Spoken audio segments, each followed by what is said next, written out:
All right, here we are. This is going to be the third shot in the lineup, I think. And this is, I forget what we called this shot. Was this fluid? Was this, we just call this fluid? Just a fluid? Fluid, yes, fluid. Yeah. I think originally we wanted to figure out a way to show Tetsuo's body transforming, mutating, and kind of imploding and exploding at the same time when he evolves. Spoiler alert for those of you who haven't seen the film. If you haven't seen the film, you're watching this, and shame on you. You should go watch the film. And if you haven't read the manga, please do yourself a favor because it's amazing. But this gives you some context as to what we're talking about right here. But we originally really wanted to kind of use this as a device to kind of figure out how to do this. And I don't think either of us really wanted to go and figure out how to simulate this in CGI. It just would be a nightmare. Mhm. And I was working on a film first. I was working on this film called Assassin's Creed, director Justin Kurzel, and he was utilizing this amazing fluid dynamic artist, I guess you call his name, Chris Parks, I believe is his name, and he did a lot of really awesome work on this movie called The Fountain. It's a Aronofsky film. He's done quite a few really great pieces of art. His name's Chris Parks, I believe. You should check out his stuff. It's awesome. And it got me really inspired. And so I pitched the idea to Mike, and I said, hey, we should do this, but I could probably end up filming this in a way so we can kind of capture this amazing stuff naturally. And Mike was like, yeah, go, let's do it. And so I did some research, and I got to give some props and some thank yous to my friend Toros Kos for helping me out, because he had made this short film where he had a lot of these fluid simulations and stuff that was all natural. Remember seeing Toros's film where he had Yes. like all that stuff? So it's a big thanks to Toros for he was very kind to say like, okay, this is what worked for me and this and that. I only had so much time to do it. I shot some behind the scenes photographs of it and kind of talk to you guys about the process of how this worked, and I'll show you some of the fluid we captured. But I think the real important thing about this is that you'll see how much we did capture, how much work it took, the resources that we had to do, but how we only used a couple seconds of it. But it doesn't matter Yes. because it fits the edit, and I hope you guys feel it. And I'm hoping that some of you probably were like, wait, what is that? How did you do that? Is it CGI or is it 3D, or like some kind of Houdini simulation? I think we probably could have, but it would have taken us another year to do it, and I don't want to do that. So, yeah. We have a couple other shots that we cut this into. There's a couple of different parts of the sequence, but I think all we did is graded it down, turned it red, and adjusted the timing. That's what we did, I think. Yes. So let me show some of the behind the scenes for you all so that you guys can kind of see what went into it. So I had this idea, and Mike was down, and so I pitched the idea to my friends Kevin and Rebecca Joelson, who have been on my DOP on a couple of my films, and they're just great people, and they have a home studio. And I said, hey, you guys want to play with like ink and stuff and make a mess in your studio? And they were kind enough to say, sure. So I went to the store and I bought all this like random stuff. And all along the while, I'm sending Mike like photographs. I'm like, oh, look at this. And look what unfortunately, Mike couldn't make it because he's just a little too far away. So, but yeah, I think we spent a day of shooting. I believe it was a day. And Kevin and Rebecca have, again, this awesome home studio. We use these alcoholic inks. I think that's what you call them. And just kind of tested a lot of different stuff. Toros kind of told me a couple of things that worked for him, and we tested a couple of different things as well. And you get different effects as you go and try things out. I got some molasses and canola oil and sparkling mineral water and dish soap and just a bunch of random stuff. Here's like a toilet cleaner thing. There's a hydrogen peroxide, rubbing alcohol, just a bunch of random stuff, and it was more or less kind of exploring and testing it out. And so here's the setup. There's like just like a table set up with some, I don't know, horse stands or whatever you call these, some apple boxes here. And then here's the red, and I think this was the red dragon. I think Kevin and Rebecca just purchased this, and so this is one of their babies, basically. It's an expensive body, but it shoots 120 frames per second at 6K, I think is what we did. and we just sampled it down and moved it. And the reason why I opted to do 6K and 120 is because I think it was 6K. It could have been 4K. I can't remember. But the way we can get, if we shot 6K and I knew what we were going to do is output to 2K final, is like we could crop in and zoom and cut things out, which would save us a lot. It's just when you shoot big and you can crop down, it just helps a lot. So here's kind of the setup. I don't know if I can talk about the details necessarily of what we use. I think we used a 24 mil or something quite wide, I believe, or a macro lens, obviously. And we got really close to this stuff as we get closer. Here's some of the Red camera like app stuff that Kevin and Rebecca were using here, and it was just cool. I love this stuff. Cool. I love gear. I love toys and anything artsy related. It looks like they did use the 50 macro or something, and they might have rented this lens. I can't remember, but it was here's Kevin and here's Rebecca. It was kind of like a kind of a weird spiritual religious kind of experience for me personally. It was crazy seeing this stuff happening because it got me to really realize that there's amazing beauty happening all around us that we're probably not aware of. That you're driving down the street and there's like oil on the ground that's in some water. And if you look at it with the right lighting very closely, it looks like a universe is being born. It's just kind of crazy. It's so cool. And so I remember sending Mike like pictures and video and like, oh, look at this. Oh man. It was a lot of fun. We had a lot of fun. Yes. It was just a setup, and it's about how close we got. And basically we spent the whole day just doing tests. Basically, we have these, I think these are the KinoFlow lights, same kind of thing that I think David Fincher uses on his films. Similar lighting. They're just really great, but we use that to backlight. So we'd push the light through the material up into the lens, and so you can kind of get it back illuminated, which makes it really interesting. And it was just awesome. Here's the Petri dish, and here's the rig. It's a lot of electronics and camera gear, and we'd watch it on the monitor and just do playback and get this set up, and just we would see this kind of stuff happening.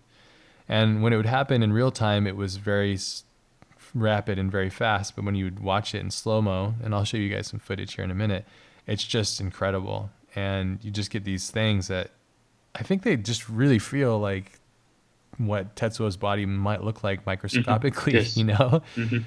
Yeah. So here we are at 120 FPS, ISO is at 800, and that's the shutter angle. I don't know what this represents, and we might be at 4K. I think that's what it says.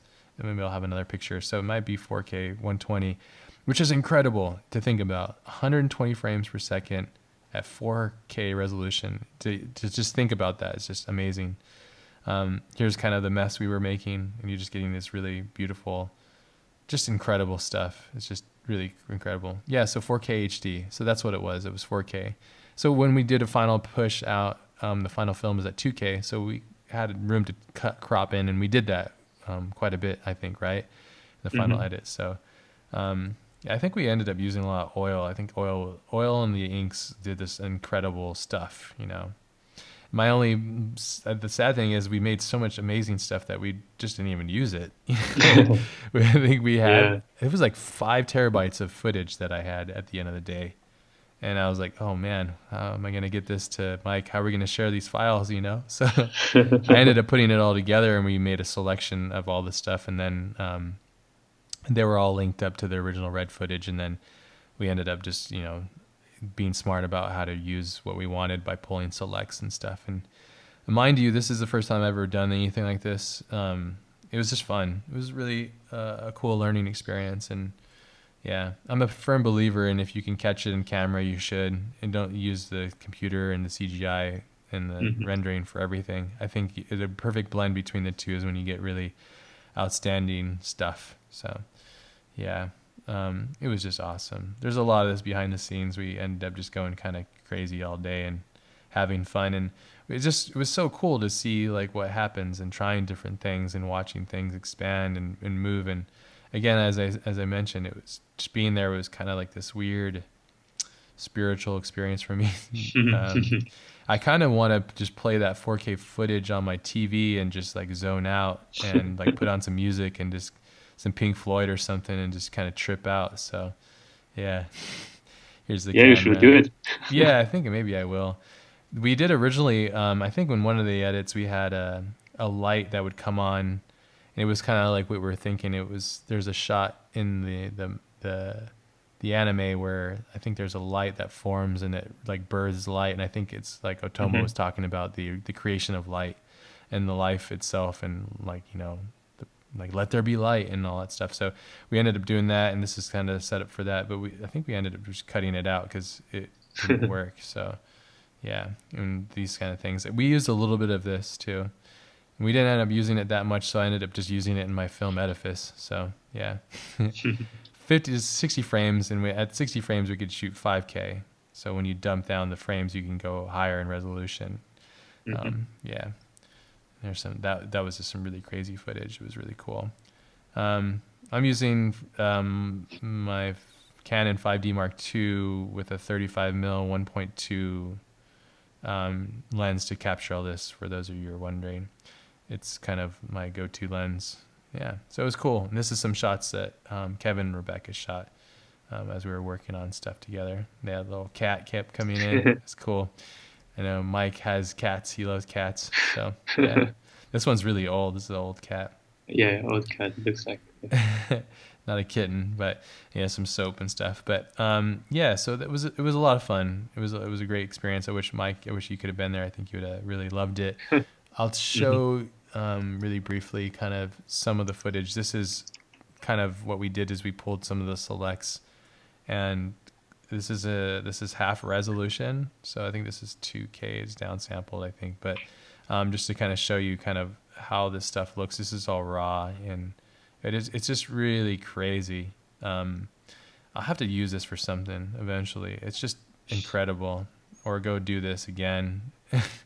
It's just I can't. It's just so beautiful, the stuff that would come out of this. Like watch when this expands, and we would see this, and we're just like, man, look at this crazy madness. It's just Power of nature. Yeah, exactly. I mean, I know the past employer that you were working with. You guys did a lot of this kind of stuff too. Yes, it was really beautiful stuff, and just kind of capturing what nature does naturally. So I mean, look at that. It's just so cool. I think this is one of the shots that we ended up using. This might be the shot that we're looking at here. I think it might. Yes. Are parts of it. So I think.